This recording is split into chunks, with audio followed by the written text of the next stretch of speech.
eh dia bilang udah nggak butuh dinafkahin, udah nggak butuh ditemenin. Kasus Andres Adelio belum juga berakhir, bahkan semakin memanas. Setelah kasusnya menghamili selebgram terbongkar di publik, kini Andres Adelio harus bersiap masuk penjara. Diketahui Andres Adelio dikabarkan telah memberikan klarifikasi kalau setelah menghamili dia bersedia tanggung jawab terhadap perbuatannya. Tapi hingga tiba waktu bayi hasil hubungan gelapnya, lahir Andres malah tidak hadir mendampingi proses kelahiran anaknya. Alasannya dia tidak dikasih alamatnya oleh Frichelda. Alhamdulillah kalau emang anaknya sehat, dianya juga sehat.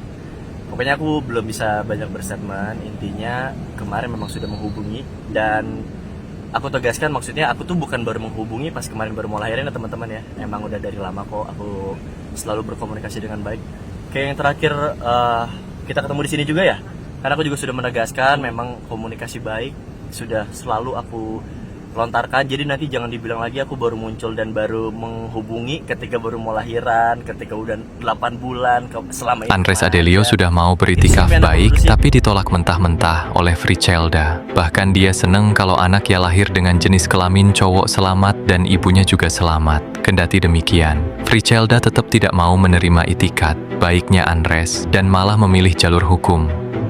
Itu sih yang pengen aku lurusin, maksudnya percayalah aku punya semua buktinya rapi, kita hargai proses yang berjalan, aku tunggu panggilan polisi untuk undangan klarifikasinya, karena gak baik juga ya selama ini kan publik juga baru mendengar sepihak, baru satu pihak aja yang didengar gitu. Dan aku ngerasa nanti ada saatnya lah. Sedangkan kan aku butuhnya alamat untuk datang ke sana segala macam gitu. Dia bilang udah nggak butuh dinafkahin, udah nggak butuh temenin. Bahkan setelah anaknya lahir, Andres Adelio juga bersedia bertanggung jawab untuk menikahnya demi anaknya. Tapi Frichelda tetap bersikeras mau menempuh jalur hukum dan mempolisikan Andres.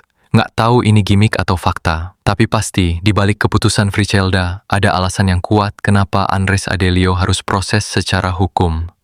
Mungkin cara Andres kurang baik atau memang sifat Andres Adelio yang tidak bisa diterimanya. Pokoknya intinya nikahin juga udah nggak butuh segala macam, cuman butuh proses hukumnya berjalan. Oh ya udah.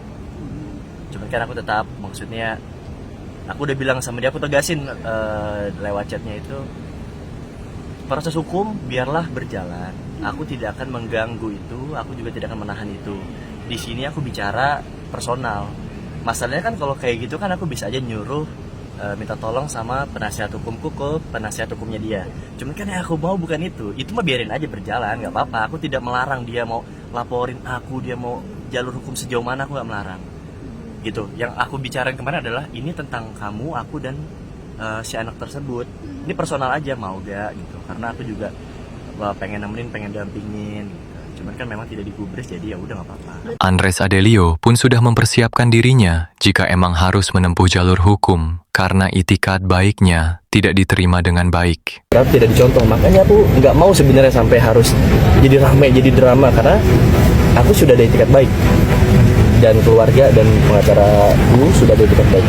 Tolong sudah tidak diindahkan, jangan tidak dianggap juga gitu. Sudah tidak diindahkan dalam artian sudah tidak diterima, tapi sekarang dibuat narasi, itu kan tidak baik ya. Aku sudah menempuh jalur baik-baik, jalur kekeluargaan.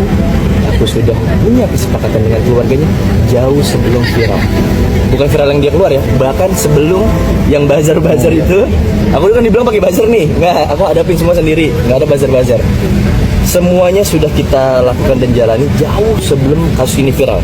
Jadi aku mau teman-teman juga jangan dipotong, insya Allah jangan dipotong ya.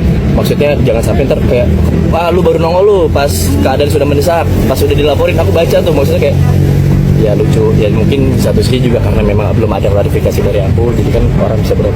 Ntar lah kita atur waktu.